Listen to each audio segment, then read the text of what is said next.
S-400 air defence system இப்போது 2-3 நாளாக நியூஸில் சேனல்ஸில் கேட்டுட்ருப்பீங்க.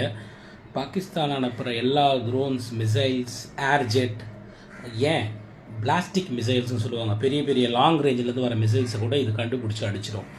இதை வாங்கவே கூடாதுன்னு அமெரிக்கா அவ்வளோ தடைகள் போட்டாங்க, பொருளாதார தடை. அதை மீறி இந்தியா இது எங்கள் பாதுகாப்புக்கு வேணும்னு சொல்லி 2018 ரஷ்யா கிட்ட வாங்கினாங்க.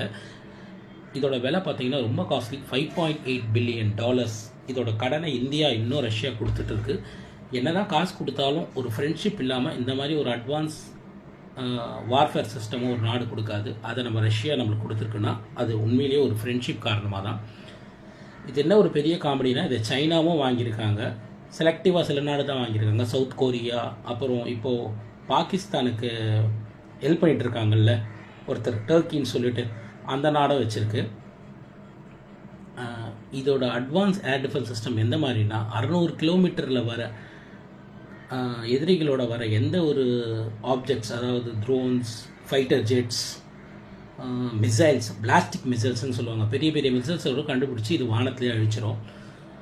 இது ரொம்ப காஸ்ட்லி, இந்தியா இப்போது பேர் பண்ணிகிட்டு இருக்கிறது. பட் இந்த காஸ்ட்லிக்கு அது வேல்யூவலான பொருள் தான். ஏன்னா இதனால் நம்ம நிறைய பலன் அடைஞ்சிருக்கோம். லாஸ்ட்டு 1 வீக்காக நம்மளுக்கு ரொம்ப பாதுகாப்பான இருக்குது இந்த S-400 air defence system, thanks to Russian government.